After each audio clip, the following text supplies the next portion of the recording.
Good afternoon, everybody. Good afternoon to those returning to us online, and our apologies for starting this session a few minutes behind schedule. Hopefully that didn't inconvenience you too much. Now, in this session, we have two speakers we're very pleased to invite and to have here with us. Our first speaker is Agnes De Vico. I have no doubt that I have butchered that, and at some later point I will buy around to make up for it. She is a PhD student at the New School for Social Research. Her current research topic is on the concept of social imaginaries and the political import of imagination. She has worked on Hegel's logic and is interested in the contemporary epistemological debates that move from and proceed from German idealism. The title of her talk today is Between Realism and Constructivism, Hegel's Idea of the True. Please start when you're ready. Thank you. So first of all, thank to the organizer for having us after such a difficult year. It's a pleasure to be back in person. Thank you for all your efforts. So I changed the title of my presentation slightly, but I indeed want to start to clarify some of the terms of the title and the broader picture of my presentation. So first of all, when I use the expression theory of cognition instead of epistemology, that is meant as a critique of contemporary readings of Hegel, as I think that accounting for the possibility of knowledge or discussing perceptual beliefs, what James Crines would criticize as epistemology first metaphilosophy, I think that this is not Hegel's main concern. So in my view, a properly Hegelian theory of cognition would need to clarify the metaphysical role that the knowing subjects plays within the system. And contrary to many contemporary readings, I don't think that that can be done through the phenomenology of spirit. So as is well known, accounts that focus on Hegel's epistemology have been oscillating between more or less refined or naive versions of realism and constructivism in the sense of an epistemological transcendental idealism. And here I take Westphal as major representative of the view according to which, and I read, the objects of empirical knowledge exist and have characteristics unto themselves, regardless of what we may say, think, or believe about them. And we could even quote McDowell, who has fostered the view of Hegel as common sense realist. And so we could say that things are doesn't. So if one is not misled, is also an aspect of the layout of the world. This is like a quote from Mind the World. And I will take Rockmore as paradigmatic, let's say, of constructivism. So the view that the object of knowledge is somehow constructive, and that this is a minimal condition of knowledge. So in different ways, proponents of this view establish a strong connection between Hegel and Kant and claim that the intelligibility of things is a function or a manifestation of the apperceptive eye. And in light of this contrast, I want to ask whether Hegel provides some tools to single out a third way between these two options. So, of course, a full answer to this question, and thus a clarification of Hegel's theory of cognition, cannot be derived from these or actually from any section of the logic. So somewhere else, I've tried to argue that something more can be gained by comparing the idea of the true, so this section, and the psychology of Hegel's encyclopedia. And I'm trying to understand how to connect this section to the contemporary debates on Hegel's naturalism and anti-naturalism. But my topic today is far less ambitious. So what I want to do is like offering a close reading of analytic and synthetic cognition and explain what I take to be their logical role. So I will claim that the idea of the true establishes the self-reflective structure of the idea and expounds on the connection between objective thought and finite eye, and that it provides a positive theory of cognition for the understanding. This is something that goes along the same lines of what Karen was arguing for before. which clarifies the systematic logical function of particular sciences within the system. So in other words, I think that this section explains how the idea welcomes let's say, the finite I in itself, here understood as logical relation, not as a psychological subject. So as you all know, in this chapter of the logic, the idea as finite subjectivity opposes an external universe to itself. And starting from there, the understanding, Hegel deals with the methods through which the understanding tries to gain control on objectivity.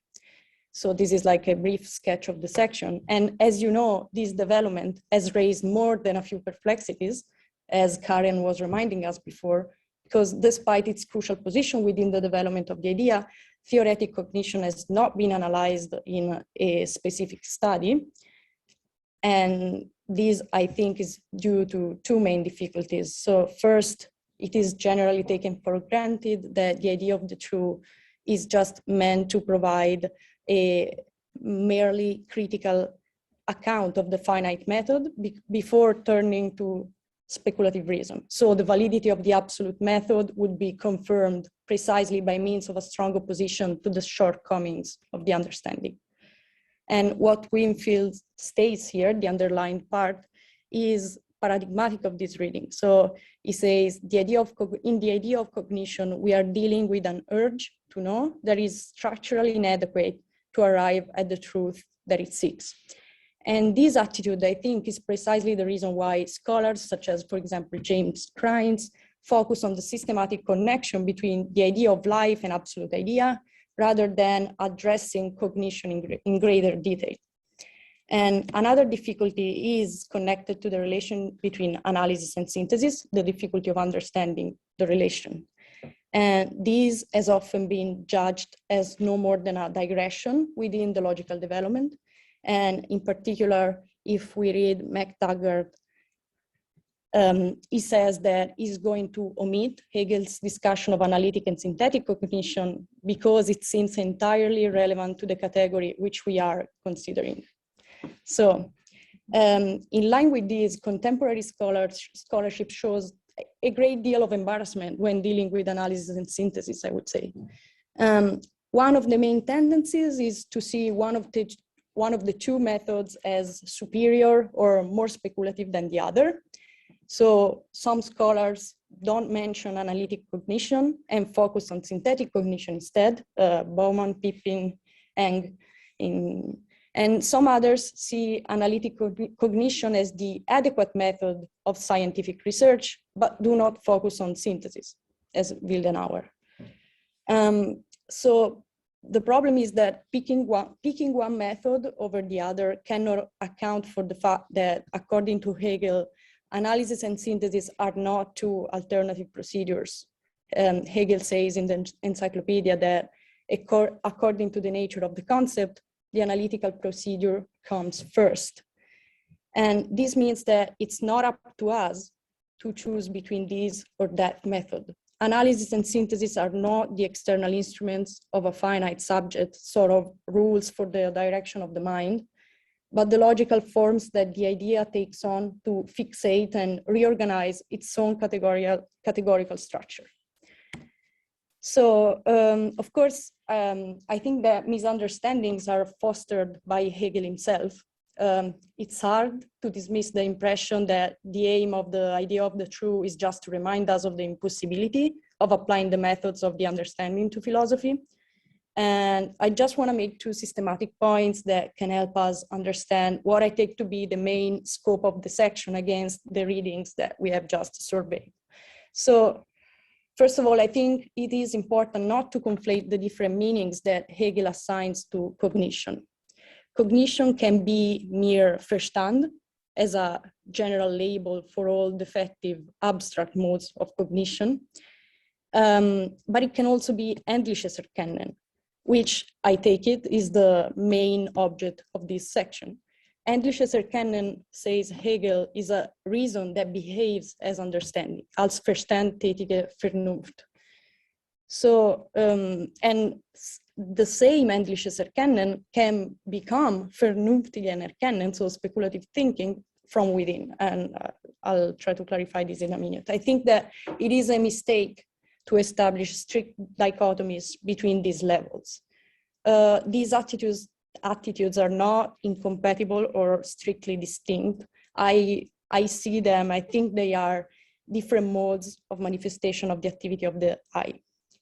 And so Hegel's interpreters tend to identify the activity of particular sciences, biology, chemistry, mathematics, with the first meaning of Verstand.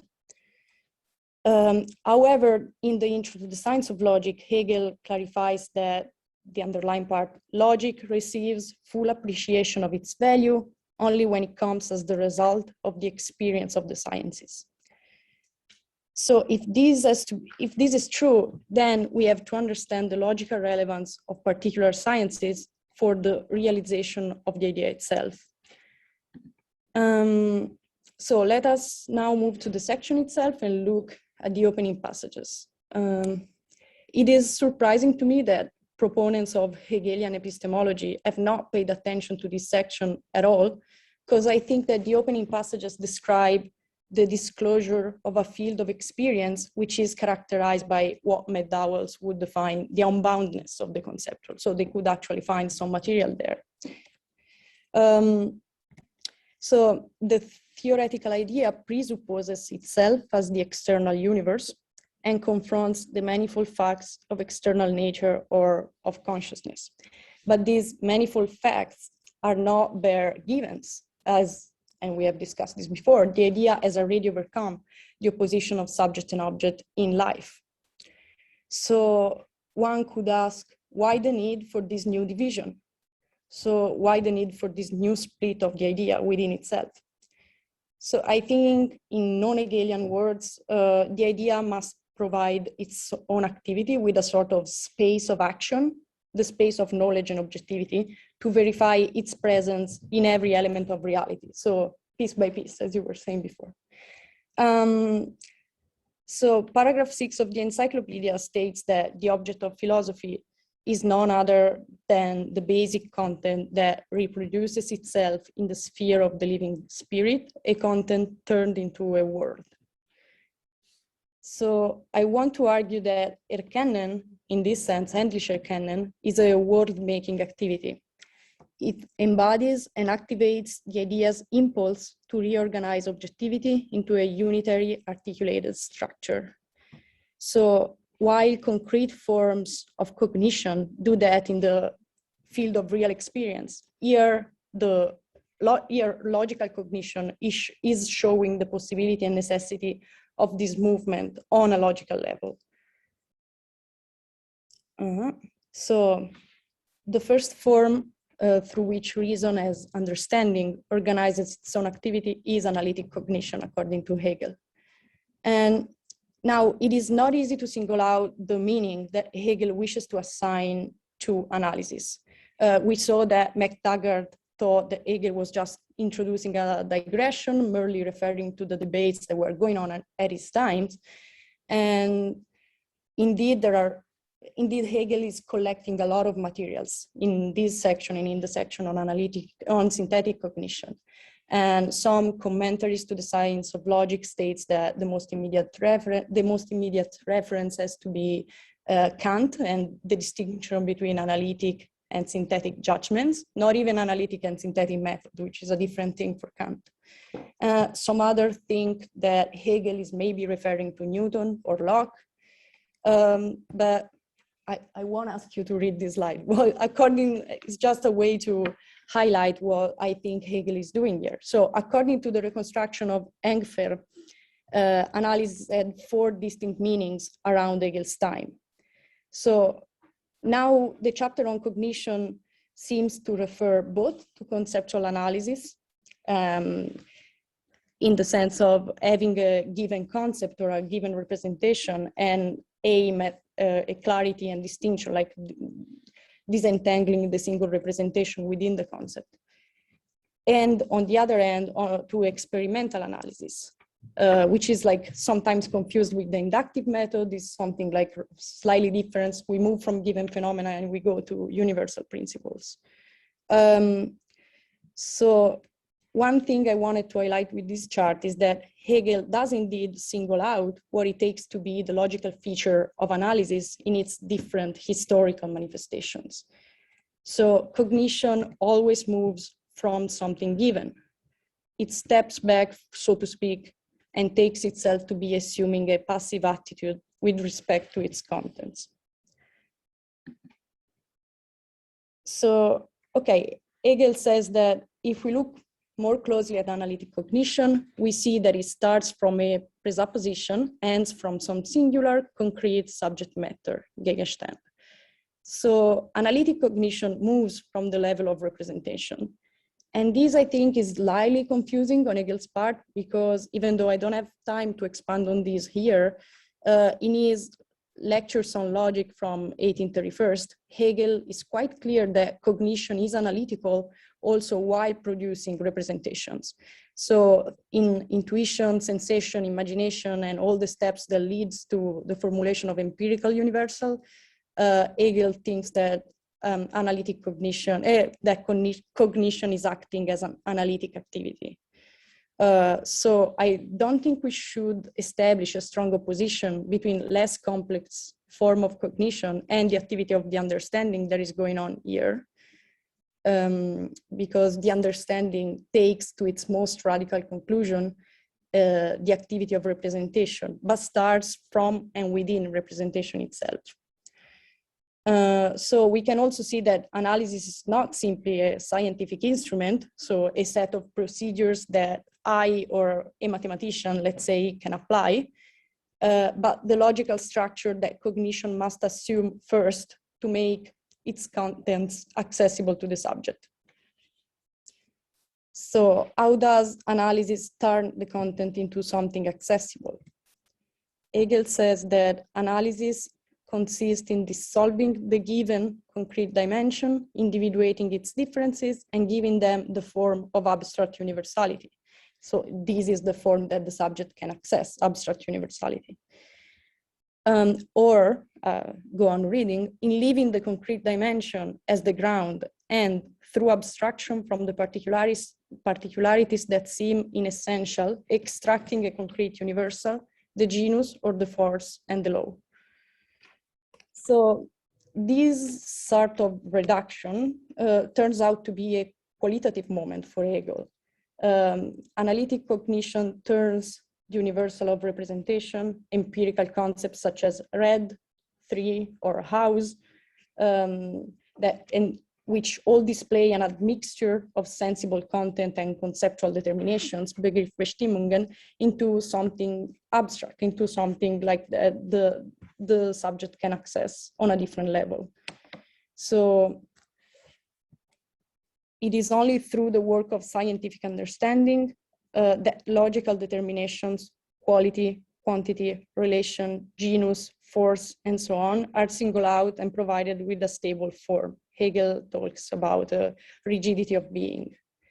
And this is quite interesting and marks a difference with respect to traditional conception of analysis, because as you saw in the slide before, the idea of conceptual analysis was to single out the representation of a given notion, and the objective is is reaching a higher level of clarity. For Hegel, that cannot be the business of cognition. The activity of cognition is extrapolating or like reaching out to the categories implicitly and singling them out. So we could consider this through an example. Think about the discovery of, for example, the chemical bonding. We were like referring to this yesterday. So the chemist will have to single out and define the elements in play. We'll have to clarify the interaction and the forces at play there. And this, according to Hegel, marks a difference from conceptual analysis, because like the discovery of the determinations of the given is not a matter of closer acquaintance, but the difference is that the concept here can relate to its own determinations. So, of course, the section on analytic method is also a critique of the stubbornness of sciences. Sometimes a chemist can be just a bad chemist. She just ends up with different forms of reductionism. She just like extrapolates all the contents from the given material, and it's just abstraction. But actually, analytic cognition has also a positive side. And this side allows me to clarify one, like the first function of particular sciences. Through analysis and as understanding, the concept disentangles its own determinations and relates to them. The first outcome of scientific research is the extrapolation of the categories, which are at first embedded into given empirical content. In this sense, empirical sciences have prepared the material for philosophy by finding universal determinations, genera, and laws.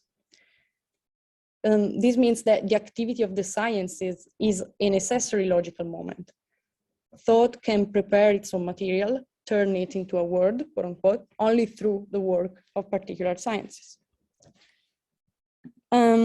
This talking about picking up or extrapolating categories might seem to suggest that concepts exist in re, like as fixed given entities, and that scientific cognition is simply stumbling into these categories. But this is not what is going on here. So indeed, Hegel clarifies that, sorry, I skipped the slide. It is just as one-sided to portray analysis as though there were nothing in the subject matter that is not imported into it, as it is to suppose that the resulting determinations are only extracted from it.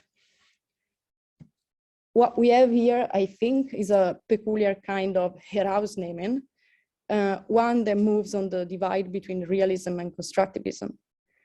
Both realism and idealism are unable to clarify the relationship between the idea and the activity of the finite I. So on the one hand, we do not produce the determinations of the object. The content of experience is already conceptual. The logical element exists in itself. So the subject doesn't produce the universal arbitrarily, but gives voice to a rationality that already structures the objective content of the world. At the same time, the activity of the finite I and Erkennen does not supervene on an already structured conceptual content. Denkbestimmungen need the activity of the I to be organized and singled out. They need to be posited by Erkennen itself. And Hegel says in the encyclopedia that it is only by means of an alteration that the true nature of the object emerges in consciousness. So it's important to emphasize that objective rationality is altered by the activity of the I. So without the analytic effort of the I, thought would not only remain speechless, unexpressed, but it would also be incomplete. So this activity of Herausgenommen is a necessary conceptual component of the development of the idea itself. So what we get out of the activity of analysis is a set of conceptual determinations, which for the first time acquire the stability or the rigidity, to quote Hegel, of being. But the problem is that individual determinations are separate, they are self-standing. And this is why analysis is only the first step of Hegel's theory of cognition. So in light with the literal meaning of the word, synthetic cognition is what links the individual element into a single net. Hegel says that it comprehends the essential connection between the determinations. So Hegel's definition of synthetic cognition is less problematic than his definition of analysis. He clearly sees synthetic cognition in traditional terms as a process, deductive process that moves from definitions, disassembles them into a set of elements, and then reaches out to a conclusion. And this, as you know, corresponds to the argumentative process adopted by modern philosophy from Spinoza to Wolff. So in Hegel's view, synthesis follows the articulation of the moments of the concept. And what is important to emphasize again is that we are not dealing with an expository tool or a specific scientific method, something similar to what I said for analysis. Synthetic cognition has to be a category. So Through his critique of classificatory sciences and geometry, Hegel indirectly singles out another logical function of finite I and particular sciences. What happens with definition and division is that the understanding actively endorses its own activity, its own constructive side.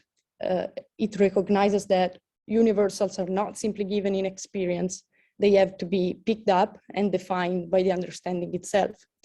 For Hegel, definition corresponds to the moment of the judgment of necessity, and he says that in reducing the subject matter to its concept, definition gets rid of the externalities that are requisite for its concrete existence, for the concrete existence of the object.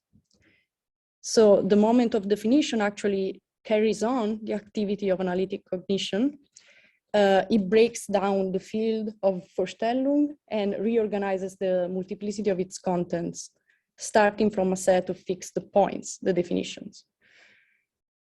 But while definition already encapsulates the determination of the concept universal particular individuality, it doesn't provide, according to Hegel, a hierarchical organization of them.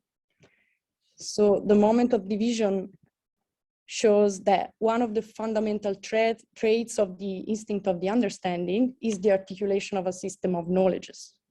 Hegel says that the advance from the universal to the particular characteristic of the concept constitutes the basis and the possibility of a synthetic science, of a system, and of systematic cognition.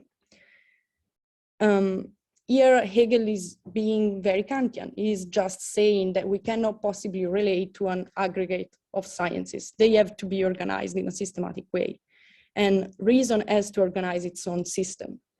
So Hegel reminds us that definitions and classifications can also be arbitrary and extrinsic to their contents. For example, synthetic cognition can fall back into a bad, void form of constructivism. And Hegel has very disparaging tones in this section. He says that understanding is obsessed with finding all the species of parrots, and when you find a species of parrot that doesn't fit into the category, like it just go crazy. So he's using very like disparaging like tones against sciences, but he also claims, and here he is in line with the phenomenology of spirit, that the understanding needs to be violent at first.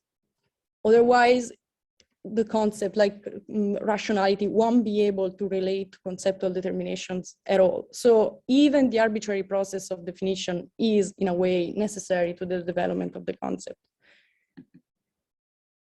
So in these pages, Hegel suggests that the movement of synthetic cognition is not merely subjective. Sciences do posit connections, but their constructive activity expresses the instinct of reason to single out the determinations of objectivity, the diamond net of categories of paragraph 246, the Zusatz. And Hegel uses the word exhaustion to describe this process, and we can compare that to translate the externality and into a word.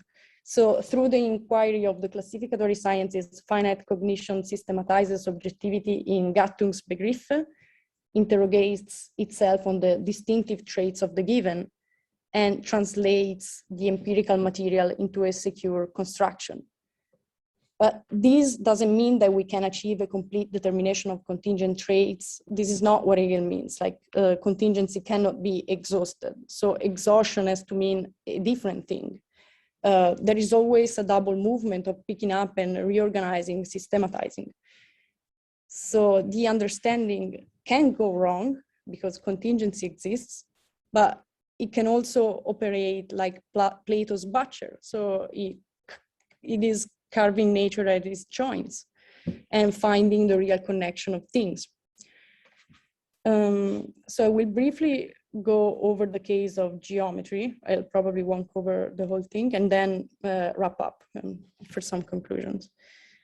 So if the function of classificatory sciences is to exhaust quote unquote experience in the sense I just described, what's the role of geometry? Geometry has nothing to do with concrete determinations or with the exhaustion of experience. So what's the ratio of its like integration in this section? So for Hegel, objects of geometry display an essential connection to their definition, so they are deprived of the contingent traits of the given.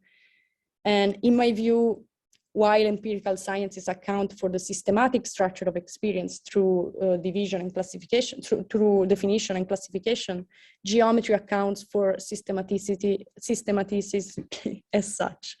So it is only in geometry that the concept can get a clear view of its own movement as broken down and, so to speak, blocked in its moments. And this without the obstacles of contingency and experience, indeed. So the movement of geometry mirrors the genetic development of conceptual determinations from one another and the self-determined unity of thought.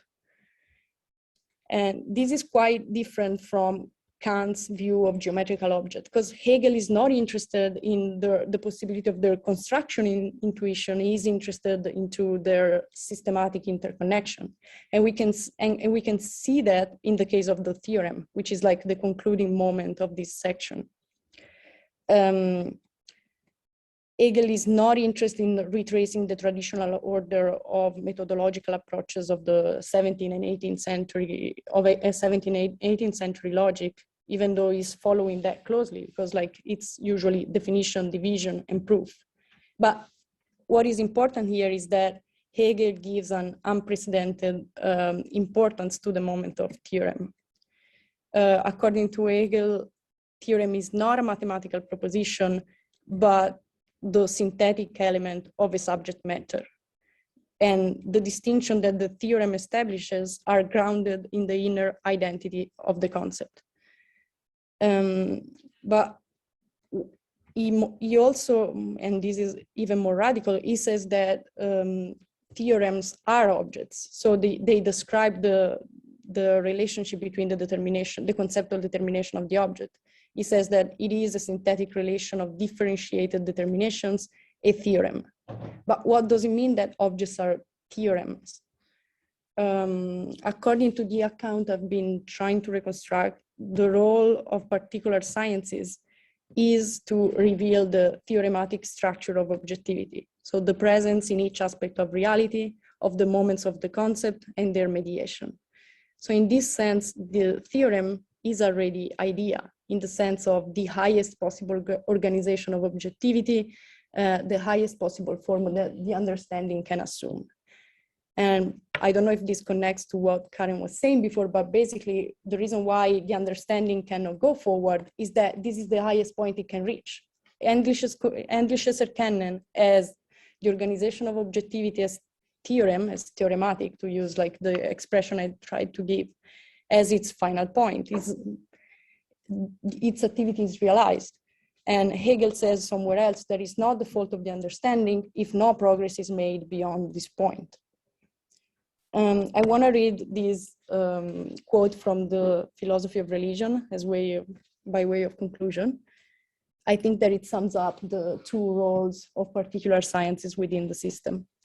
So cognition ranges over what is and its necessity, as in the relation of cause and effect, of ground and consequent, of force and its expression, and of the generic universal to these singular existences. In this way, cognition or science takes away from them the contingency that they have in their immediacy. This would correspond to the extrapolation of the categories. It puts these materials in an immanent relationship, and I skip to the end. In this way, encloses within itself the word of finitude to constitute a system of the universe. Exhaustion, and this is the moment of exhaustion and systematicity. So the activity of experimental and mathematical sciences introduces the hierarchical logic of the concept within representation and translates sense impressions into a system of the universe. And this is not a way of saying that in Platonic fashion, we should get acquainted with geometry or physics or algebra before getting to the absolute idea. What we should get acquainted with, however, is, I think, the logical skeleton of scientific procedure as such, as detailed through the analytic and synthetic cognition. Thank you. Thank you.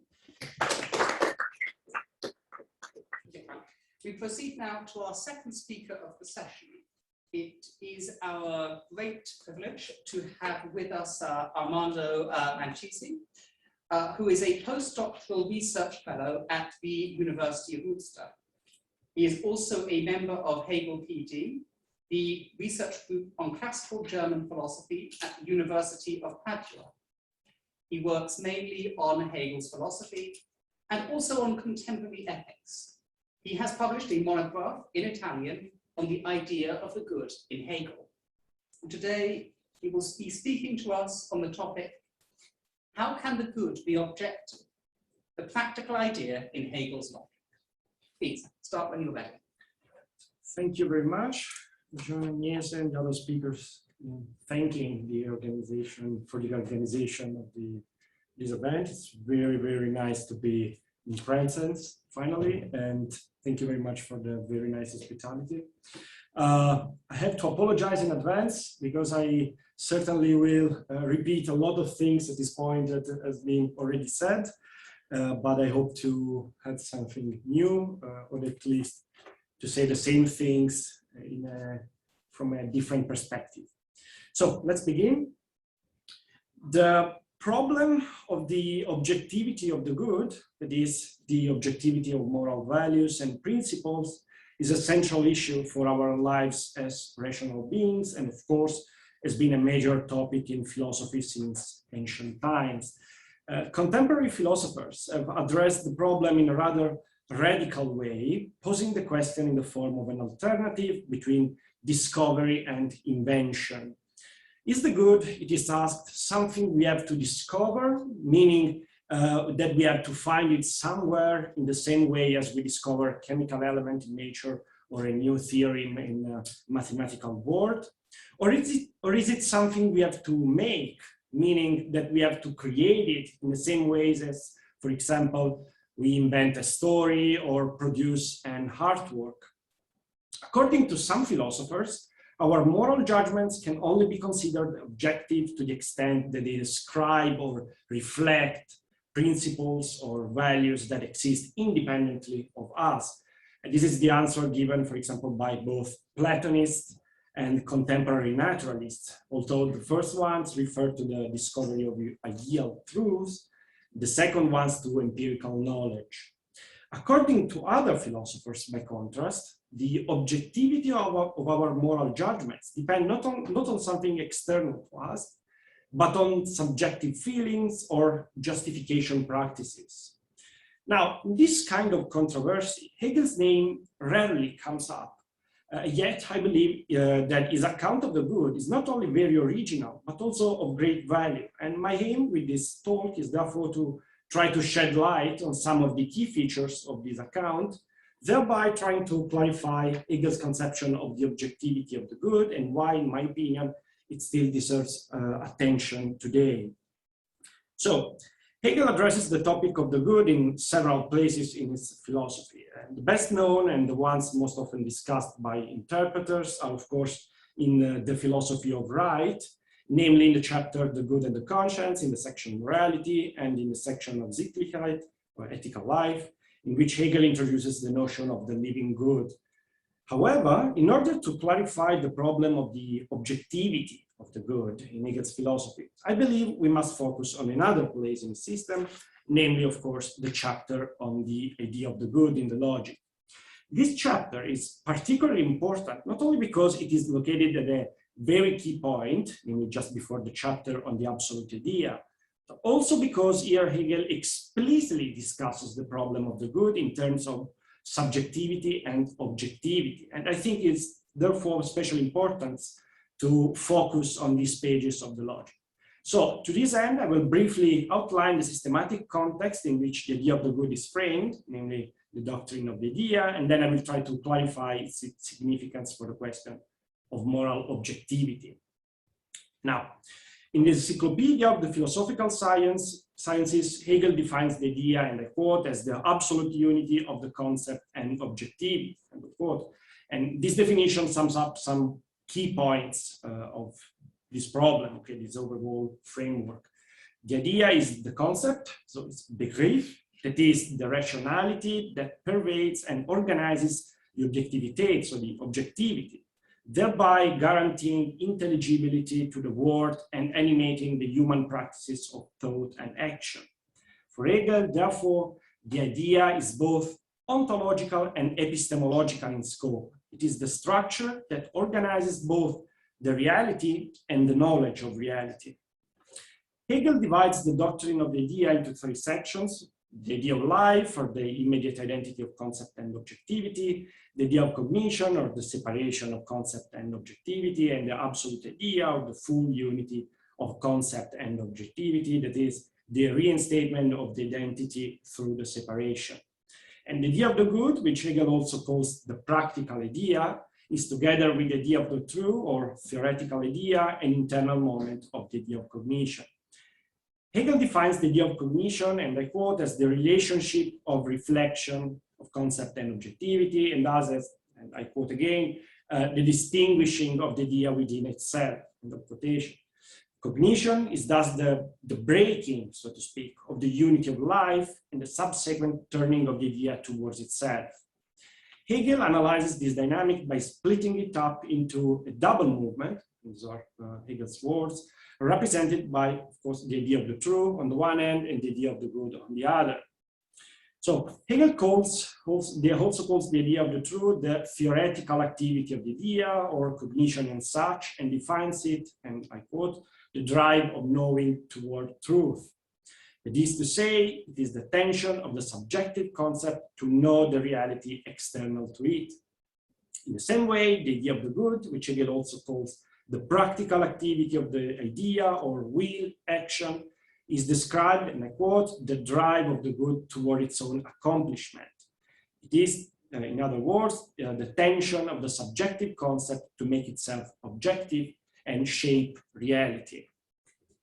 So the idea of the good is thus something quite different from the good that Hegel describes in his philosophy of right.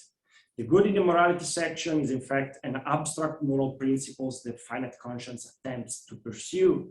And in the same way, the living good in the section on Sittlichkeit, ethical life, denotes the set of practices and institutions through which human beings organize social and political reality.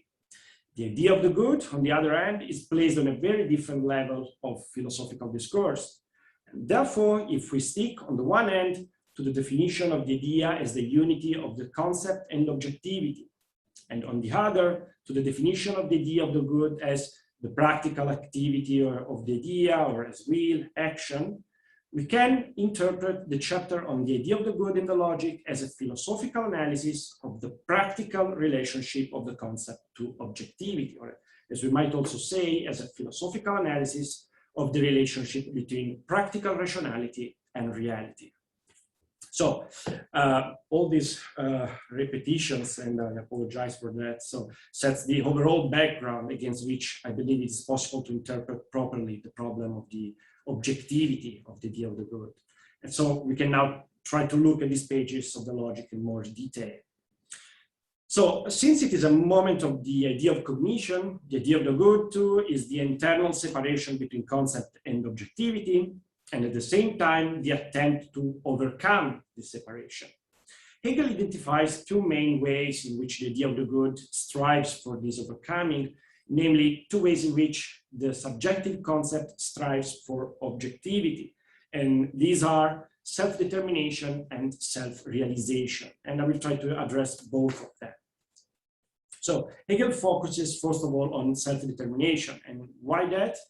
The answer is to be found in the idea of the true, that is, in the first moment of the idea of cognition. The attempt of the idea of the true to overcome the separation between concept and objectivity is exactly antithetical to that of the idea of the good. While in the idea of the good, in fact, the subjective concept is the will, the action, and therefore actively tries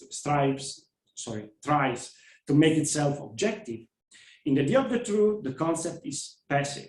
The cognition that is at issue here is Aufnahme, says Hegel, meaning assimilation of an external given that subjectivity only has to acquire. In this picture, it is the external world, this is a certain configuration of reality that determines the objectivity of the of the concept. And as a consequence, the more the subjective concept removes itself, that is to say, the more it passively acquires the external content and adds nothing, the more its cognitive claims can be regarded as objective. So what does this have to do with the self-determination of the practical idea? Well, as we know, and as Agnese has explained very well, for Hegel, this realist picture of knowledge does not actually work.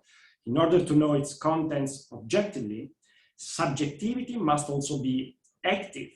In order to acquire them, it must split the data into basic elements, it must distinguish between the parts and the whole, establish relations, and thus engage conceptual schemes. But in this way, the idea of the true falls into contradiction.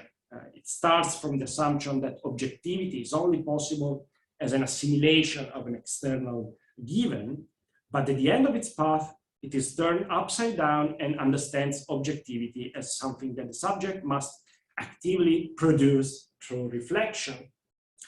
And it is here that self-determination comes into play. Okay, so Hegel in fact concludes the chapter on the idea of the true in the science of logic by saying, and I quote, "The theoretical idea achieves its purpose only to the extent that the concept becomes for the concept. The idea, insofar as the concept is now for itself determined in and for itself, is the practical idea," end of quote. So in its first configuration, the idea of the good is thus the self-reference of the subjective concept. It is the work of rationality on itself. It is especially important to stress this active and reflexive characterization. In the idea of the good, the concept is for the concept and for itself determined in and for itself. And this point is very relevant because it allows us to shed light on the first solution that Hegel gives to the problem of the objectivity of the good. And in the chapter of the idea of the good, this connection between objectivity and self-determination becomes more explicit. And Hegel writes, and I quote, "The subject has here vindicated objectivity for itself. Its inner determinateness is the objective, for it is the universality which is just as much absolutely determined." End of quote. So in the idea of the good, the concept determines itself and in so doing makes itself objective. As practical rationality, it exercises its rational activity on itself, which means that it analyzes, criticizes, and justifies itself, and thereby overcomes its immediacy, its sheer self-identity. And this is why Hegel can say that the subjective concept has vindicated objectivity for itself. The concept determines itself, and in this way can claim objectivity, since it has given this objectivity to itself. But the objectivity that is reached in this way is so strong, so powerful, that for the idea of the good, it becomes the only objectivity that is really valuable. And Hegel writes, and I quote, "The certainty of itself that the subject possesses in being determined in and for itself is a certainty of its actuality and of the non-actuality of the world," end of quotation. So the objectivity of the subjective concept has been achieved through a rational process of self-justification and self-determination. And as a consequence, there is nothing more solid and actual for the concept. And this certainty of itself as objective even leads the concept to regard the world as a faded objectivity, that is, as a reality with no value or rationality. But this diminishment of external reality is exactly what leads this conception of the idea of the good to failure. Hegel, in fact, criticizes this overemphasis on subjective self-determination, and he states, and I quote, "The idea of the fulfilled good is indeed an absolute postulate, but no more than a postulate," end of quotation. So, to speak of an absolute postulate means that the concept generates a good that is indeed objective, since it is rationally justified, but that does not affect reality and is therefore not binding on the praxis of actual moral agents. But to conceive of the good regardless of the condition of its realization, that is, of the possibility of determining concrete processes of action and evaluation, is to forego a crucial aspect of morality. Practical rationality applying in this way is thus a normative instance with no connection to reality. And what results are principles and values that exercise no power over actual subjects. As a consequence, Hegel writes in the Encyclopedia that the outcome of this conception is a good that is indeed objective, but, says Hegel, merely possible. In other words, the picture of practical rationality that is sketched here is that of a building that is perfectly planned, but cannot be materially constructed. So, as already mentioned, Hegel outlines another account of objectivity in the idea of the good, namely that of self-realization. Here again, the concept strives to make itself objective, but now it does so by projecting, spreading itself externally, so to speak. Hegel described this process as follows, and I quote, "The idea of the good is the impulse to realize itself, the purpose that on its own wants to give itself objectivity in the objective world and realize itself," end of quote. So understood in this way, the idea of the good is the attempt of the subjective concept to realize itself. That is, as Hegel writes also in the Encyclopedia, the attempt to determine the world. The concept thus tries to overcome the separation that structurally characterizes it, seeking to unify itself with external objectivity. However, insofar as it is the attempt of subjective rationality to project and impose itself on objective reality, this unification remains an extrinsic and therefore unsuccessful process. Underlying this failure is again the belief that the concept is the only side of the idea possessing value, and that the objective side, as a result, has no value at all. Hegel writes accordingly in The Science of Logic, and I quote, "Actuality confronts the good in existence as an insuperable restriction only insofar as it still has the determination of the immediate existence, not of something objective in the sense that it is being in and for itself," end of quote. So it's especially important to note that Hegel uses the notion of actuality here in negative terms, namely as what confronts the good and restricts it from the outside. Reality is thus deprived of any intrinsic value. It is a neutral landscape that stands against the concept as its other.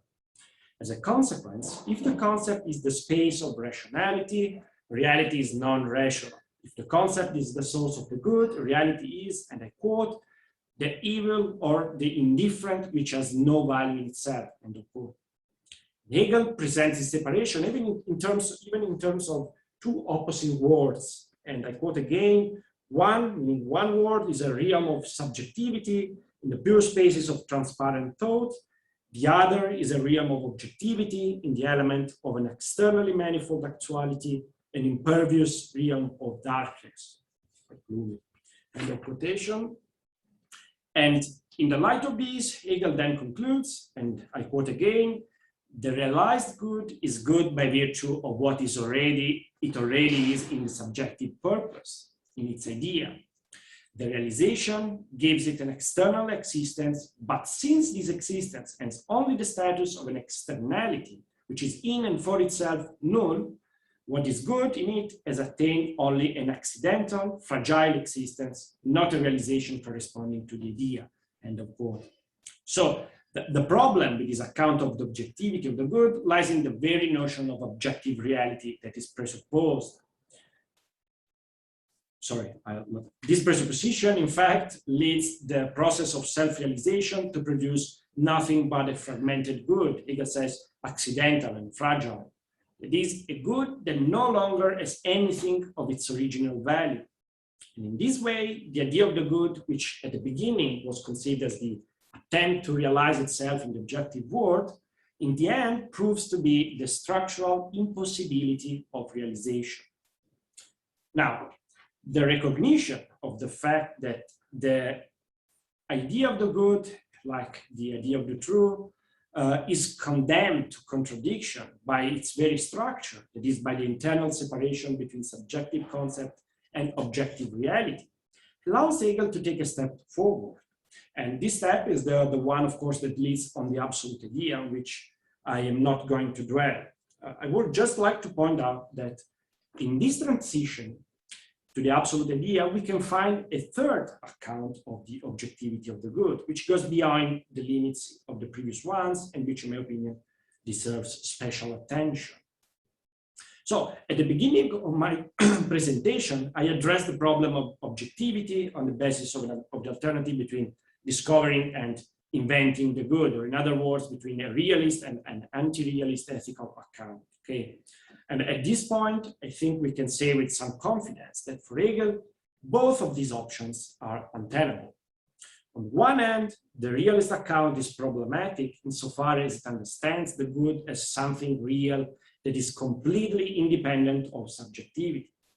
Especially in the pages on the idea of the true, Hegel shows that our claims to objectivity rely almost paradoxically on our being subjects capable of employing concepts and of rationally analyzing and justifying our beliefs.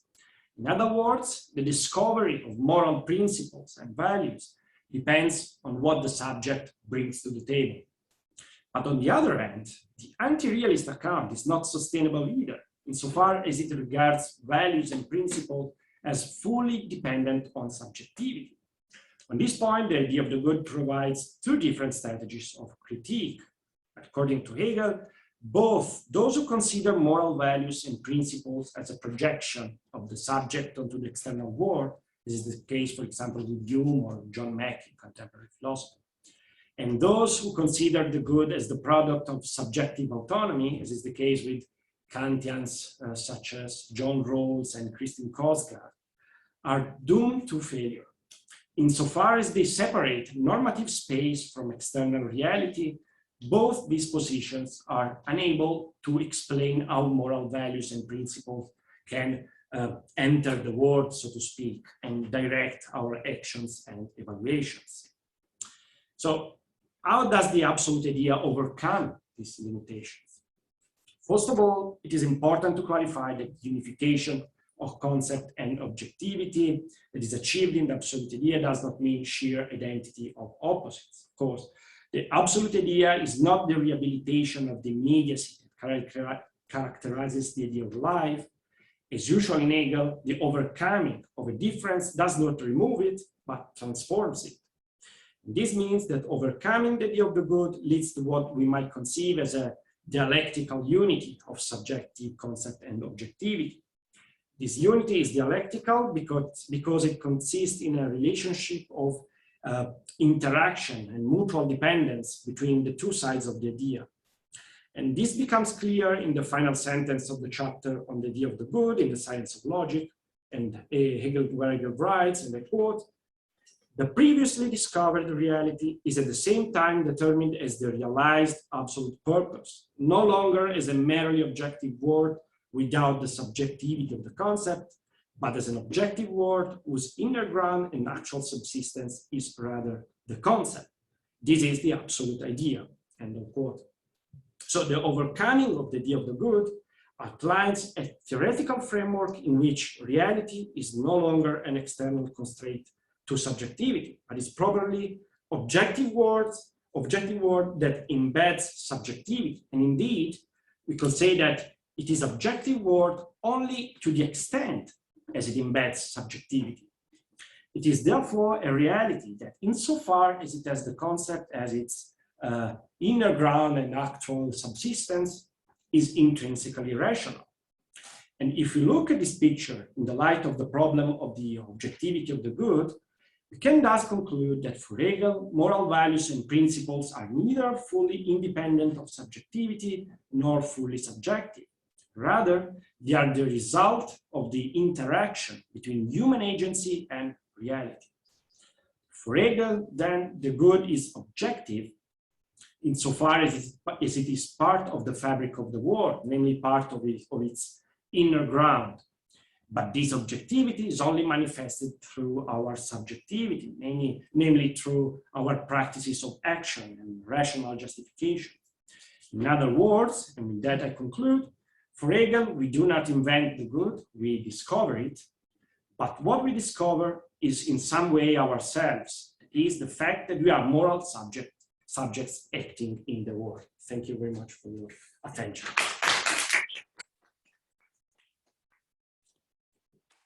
Thank you very much indeed to both of you. Those were excellent papers. We now have a period of time for questions, and our first question is an in-person question from Professor Wood. I'll bring the microphone over. Thank you. Yeah, this in a way relates to both of your talks.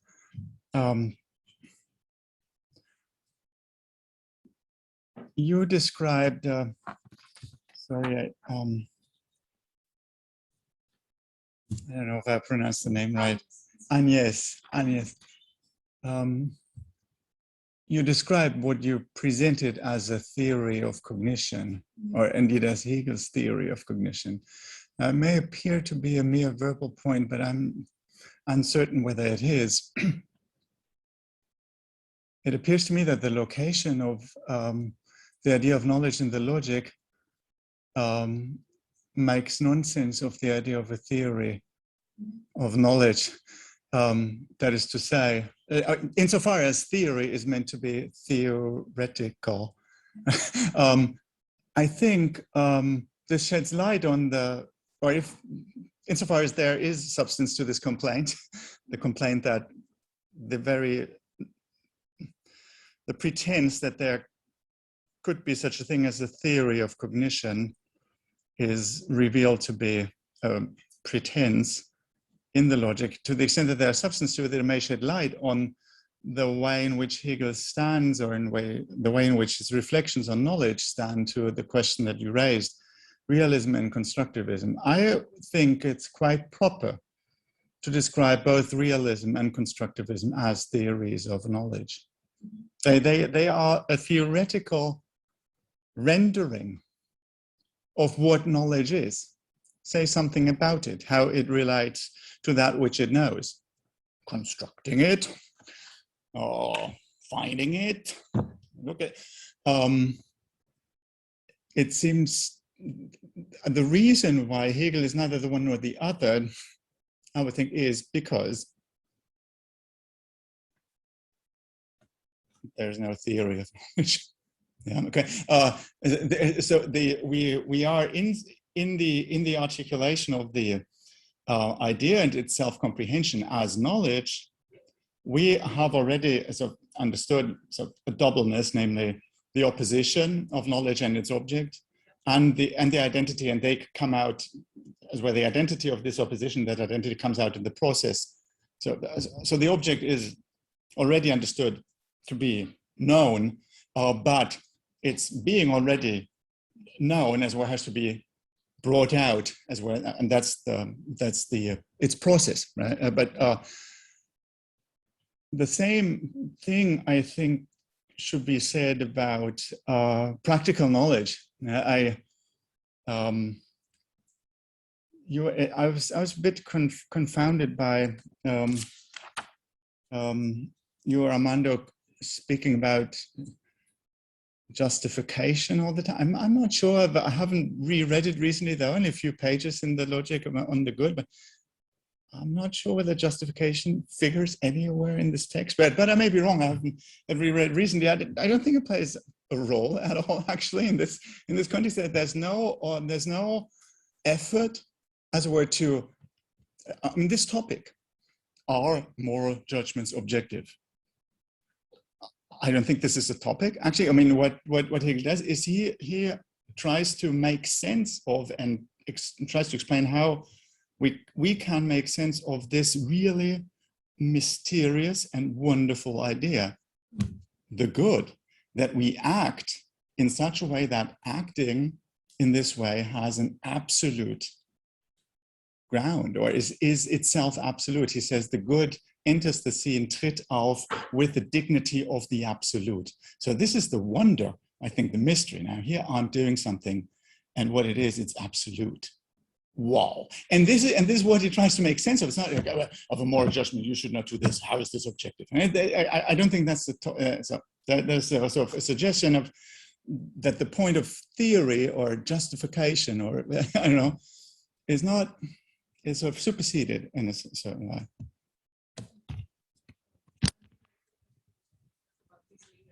Basically, I think that we agree on the first point, and maybe if we agree on the first point, we have to see how we agree or not disagree on the second. So the first point you made is that there's no theory of cognition in the logic, and I totally agree with that. I mean, I was explaining at the beginning that I think that in order to give a full-fledged account of Hegel's theory of knowledge, one would have to look at the philosophy of spirit, especially probably in the psychology. And now I see where your like worries come from, like maybe that I'm holding on to a sort of correspondence theory of truth, or already presupposing the distinction between subject and object in a way that is already being overcome in the phenomenology of spirit. But I think that when we have agreed that there's a negative critique of epistemology in Hegel, everything that he says in the phenomenology of spirit, then we can go on to see what's the role of the finite subject within his system, because it does play a role. It does play a role in the psychology. There's like a whole process discussed there that I think it's valuable.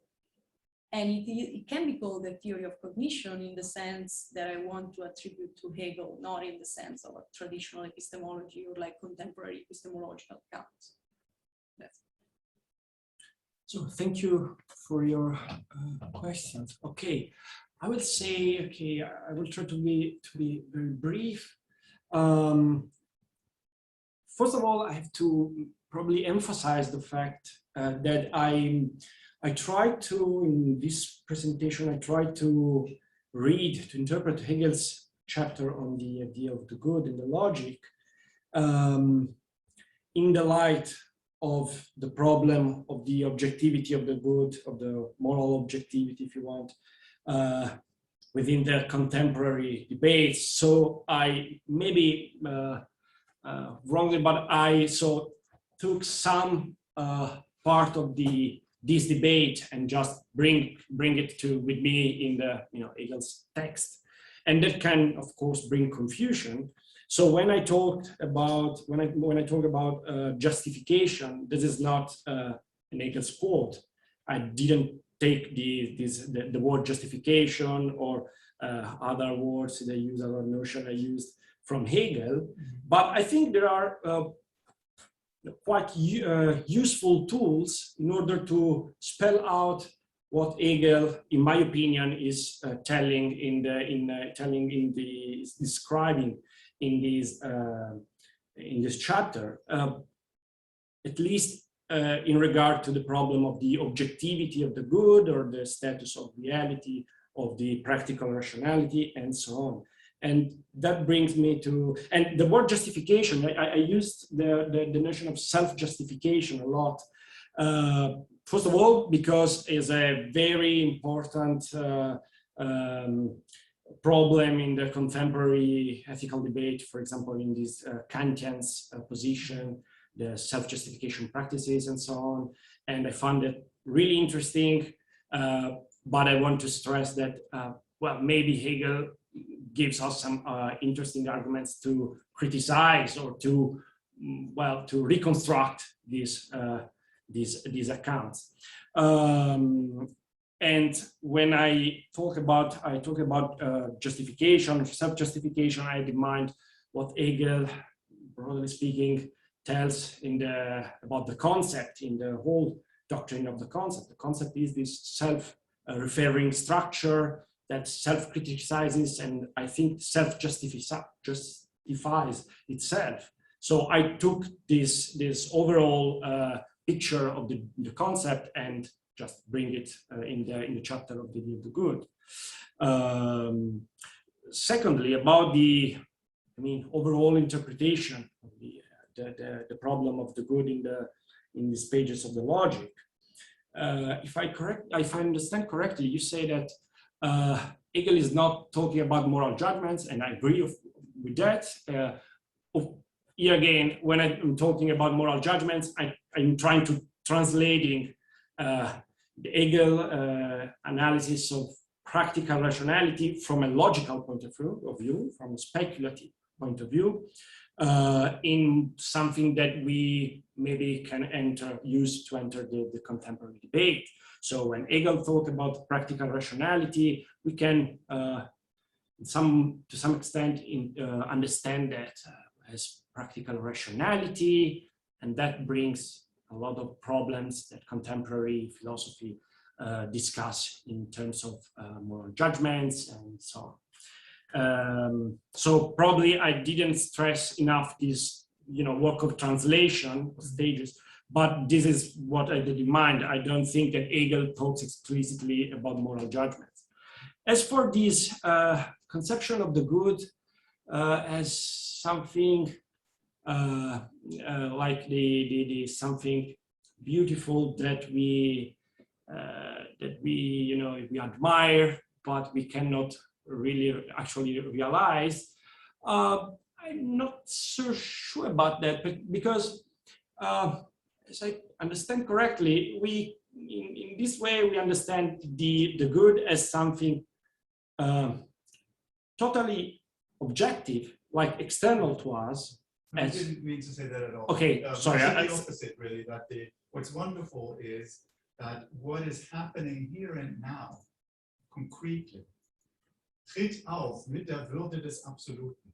This kind of insight, the other of the absolute and the concrete. That is what the good signifies, and that is, I said wonderful, not beautiful. Yeah, wonderful. Sorry. I hate to interject on this discussion. Yes. We have 3 questions remaining and a shadow under 15 minutes. So if each of our remaining questions could take up about 5 minutes, everybody will get to have their answers from our speakers. Our next question is online. Federico, if I could ask you to go ahead. Thank you. Well, hi Armando, hi Agnese. Nice to hear you. Your both thoughts were very great, very clear, well argued. So I feel almost compelled to ask a question to both. And to Agnese, I would like to ask about the role of the finite I, because at some point you claim that objective thinking or the idea of cognition is altered by the finite I. And I was wondering if the idea of cognition is altered, is like turned into another, is verändert, or is made explicit by the finite I. You said at a certain point is given voice. So is this the finite I that it alters? It turns the idea into something else, or it makes it explicit, or it gives voice? The finite I is a spokesman, or an agent of the idea of cognition, of this structural dynamics. Because it seems to me that there is a kind of categorical difference between saying that the finite I alters objective thinking and saying that it makes explicit. So, and I'm wondering if also the reversal holds, which means if the objective thinking alters finite I, which means that by virtue of thinking in a certain way, the finite I is no more finite I, is part and parcel of an infinite process of cognition, of subjectivity. So the question is if the process has 2 ways, not just one way, the finite I that alters objective thinking. And a second question, maybe suggestion, is about the perspective that is suggested by the title of your paper, because you said your title is Beyond Realism and Constructivism. And I was wondering, I was asking to you if the end of your talk shows that Hegel goes beyond realism and constructivism, or it tries to unify both. Not goes beyond, it just shows the truth of both. So, but yeah, it's just a clarification question of these 2 points. And to Armando, I almost, you know, I read your book and I practically agree with everything of your reconstruction of the degrees of three meanings of objectivity of the good. And I was just wondering about 2 points. At the end, you practically say that Hegel undermines the alternative between that you mentioned at the beginning, between discovery and invention of the good. I wonder if what does it mean to undermine? It means that both options, both meta-ethical options are useless, are ill-framed, or they are just have one-sided. Each of them has a grain of truth. So the speculation have to show that both are moments of the truth. So the good is discovered, and from one perspective, like the agent discovers that the world of institution is rational. Is not just invented or projected by its own desires, etc. And on the other side, I would, if Hegel unifies these two extremes, I'm not sure that we could say that invention is unifiable, so to say, because invention has, to my ear at least, a kind of postmodern meaning. I would say that the agent does not invent, takes the values out of nothing. It just posits, realizes the values that are in the world. So if Hegel unifies really discovery and invention, I wouldn't use the category of invention maybe. But I would like to hear what you think about this possibility. And the last point is about your talk about. I'm afraid we don't have time for any more points, so that will have to do. Thank you. Would you like to respond? Yeah. So can you hear me? No. So you're totally right. I think that altered, like even though that's the term that Hegel uses in that part of the encyclopedia that I was quoting, is not the right term. It conveys the wrong idea that we are adding something different, let's say. But I also don't think that the subject stumbles on conceptual determinations that are already there and given and singled out and like laid out. So the very activity of reconstructing and reorganizing that determinations can be a creative activity in a way. Like it doesn't have to be an addition, but it has to be that what I wanted to say is that very reorganization is something productive on the side of the subject. But yeah, I didn't want to give a different sense. And also when I say that cognition goes beyond realism and constructivism, then if this is the idea that conveys, I think it's just a wrong choice of words. I just want to say what you were saying, that's like a mediation and a way of integrating both of them. But I think that also that would require to go to psychology and explain that to the philosophy of spirit as well to understand what's going on there. Thank you. Armando, would you like to? Yes, thank you very much. Well, actually, I agree about everything you said. So I will just, repeat what you said. And I agree that,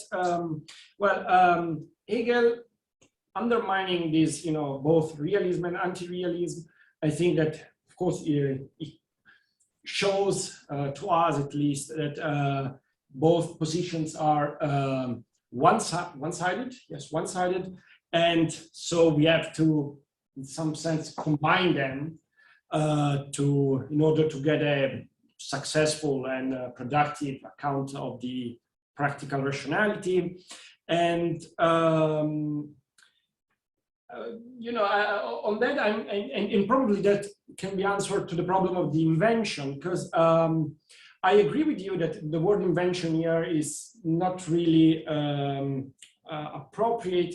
Your invention stays for something that has to be with the spontaneity, so to say, that speak of the subject, what the subject himself or herself brings to the word, so to speak.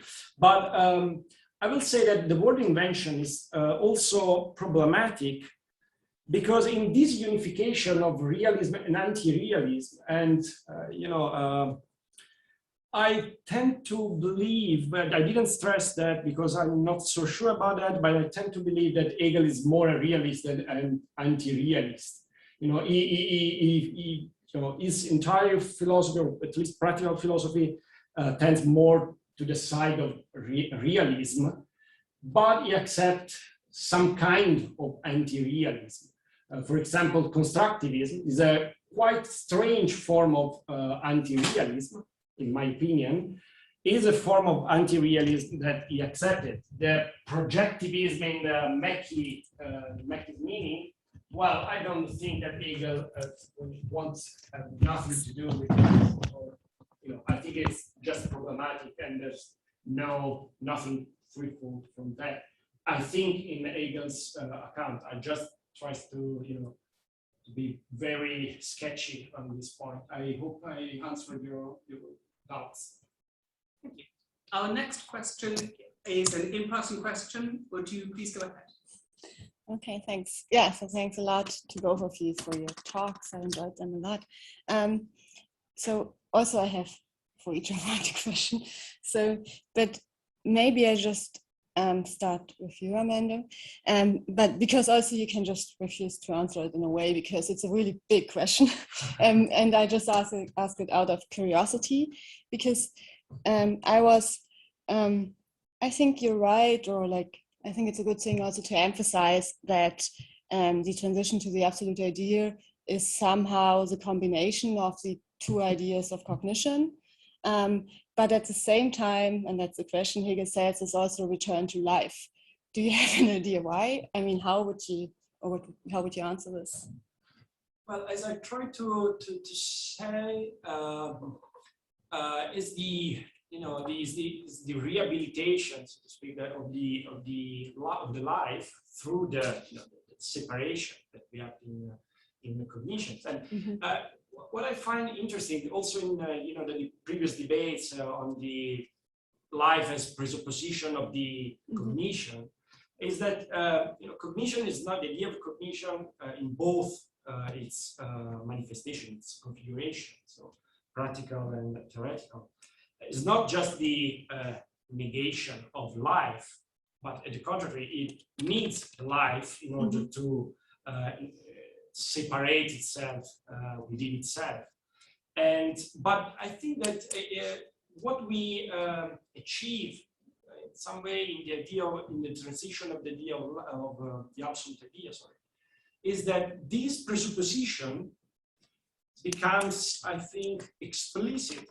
In some way, the fact that in order to work, knowledge, cognition needs, and also in order to really actualize itself, the action, the will, needs some kind of unity between subjectivity and objectivity.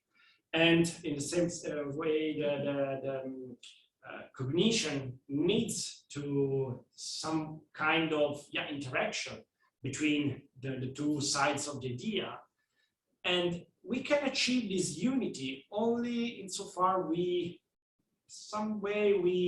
presuppose and really bring into the picture the life. And this is, I think, one way in which we can read this transition as the unity to the absolute idea, as the unity for all the previous stages. I don't know if the answer was clear enough. Maybe we can discuss it later. Yes. I'm sorry. Yeah, no, but that is really helpful. Thanks. No, really, it was helpful. Yeah, and to you, Agnese, as you might know, I totally agree with your account. I like it a lot, actually. Like the direction you want to go. And I had kind of the same question Federico had. So I was also asking myself, why beyond? But yeah, you already answered it. You said maybe there are two moments of like one process. And I was wondering, would you also say within this process of cognition, it's not just only making explicit a structure, a conceptual structure, but you said it's also some kind of altering. How we have to understand it, okay, it depends. But because it's also like I tend to think that maybe also the subject matter changes, like the Gegenstand changes with different matters. We are kind of appropriating it. So it's somehow a way of making explicit a structure that seems to be there, but at the same time, it's also some kind of like, yeah, the subject matter changes in cognizing it in a way. So I would, yeah, it's just a question of how we think about it. I think this was on the same, like yeah, the same lines of Federico's, and this also gives me a chance to reply to the question that I missed from this. Like, is the double direction that is important there? So one would have to emphasize, of course, like when you talk about cognition, you tend to emphasize the first sign first, but I think that the fact that the object is actively altered by the subject is what actually like reshapes the activity of the subject itself, and what doesn't change, what does change, and as a consequence changes the activity of the subject is like objectivity, and there's a progress on that side as well. I think it would have to be singled out and explained more extensively. Yeah. Okay. Thanks. Yeah. And I'm very sorry to Agnes, I'm afraid we are out of time. Hopefully that discussion can continue on after the day's sessions. At this point, we will take a half-hour break until 4:30. And are we going to pause the Zoom room? Yes, the Zoom room will be off. The Zoom room then will close for the next half hour and then reopen. Is that correct? Exactly. Fantastic. Well, it's good to have been with you. One more round of applause for our participants.